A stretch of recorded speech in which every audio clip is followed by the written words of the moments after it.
For those five to be fully realized or substantially realized, we need four basic requirements in South Africa.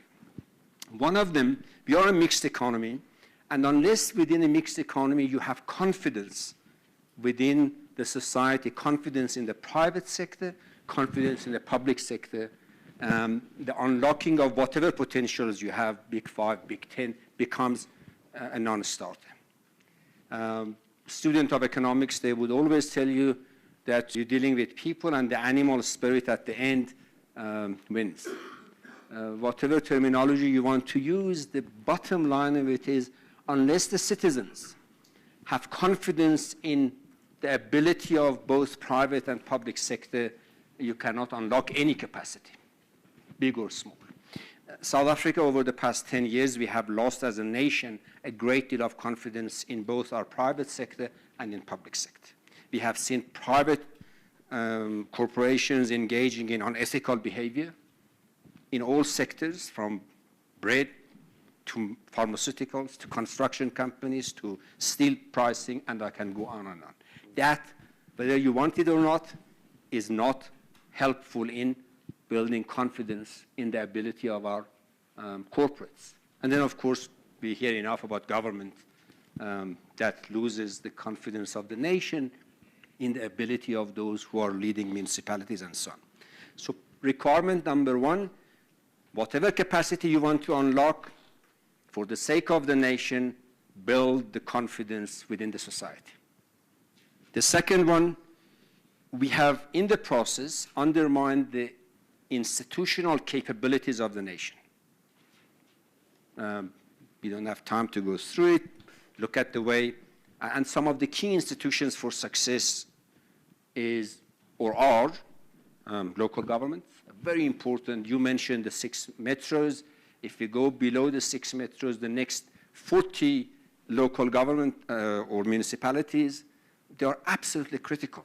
That's where the majority of our population lives. That's where the 21st century economies of agglomeration, and I don't want to throw jargons here, but if you want to improve your productivity, make absolutely sure that your cities, your towns are run more comparatively than your next peers, whoever those peers are.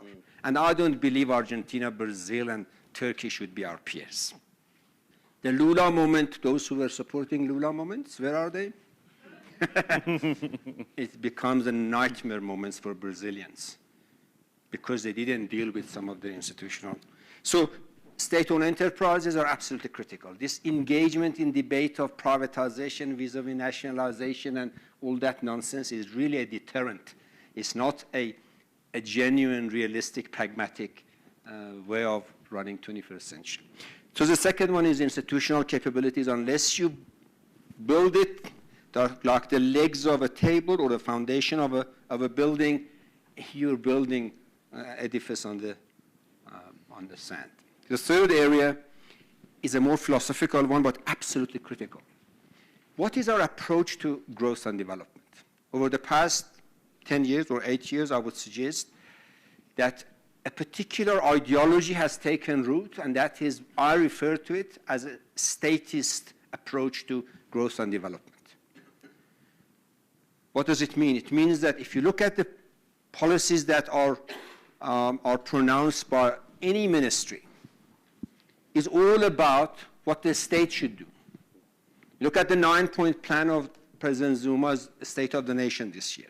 State will do this, the state will do that, the state will do that. What is state? A state that has got no capacity, but by the cabinet's own admission, and increasingly has got no resources. In fact, it's not increasingly, it hasn't got resources, full stop. Now, I cannot make sense of this. I really cannot, as a student of economics and as a keen student of public policy, to understand the logic of how can a minister says, our capacity in the state is not sufficient, and then come out and say, state will do this. That's a philosophical issue, but it's a very fundamental issue. We're dealing with a mixed economy, and there is no mixed economy that the state has ever succeeded in developing. And of course, up to now, China was the role model to use, and unfortunately, the Chinese bubble also burst. So states can only do one thing in the best when they are efficient, as Chinese were efficient. They can supply, they can build roads that nobody will use, but when you're building, you're employing people.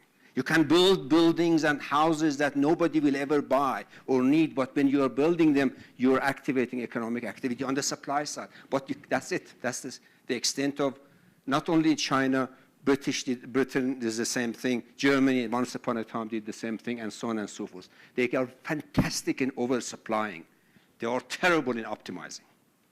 And resource utilization means exactly that, means optimize resource allocation and utilization. And the states nowhere ever in the East or the West have managed to do that. And I have nothing against a mixed economy. A state, as I mentioned earlier, has got a critical role. So unless South Africa graduates and somehow learns a lesson that a statist approach to growth and development is not going to succeed, we're going to be stuck, never mind unlocking the capacity of Big Five or more.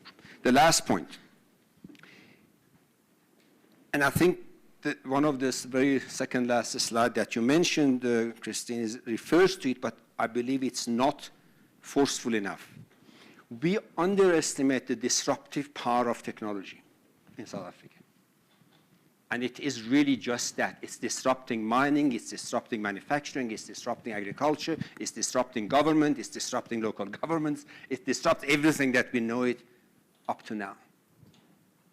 The only sector that hasn't quite been disrupted by technology, but our ministers have successfully done it, and that is tourism. So other than that, every sector of the economy that I study as a student of this field is disrupted and will continue to be more disrupted by technology. We only just begun. So that has got consequences, and we need to fully internalize, as they say, as a nation. What does it mean? How do we go back to unlock our potential, be it 5 or more, if we are at the mercy of a ruthless, disruptive technology?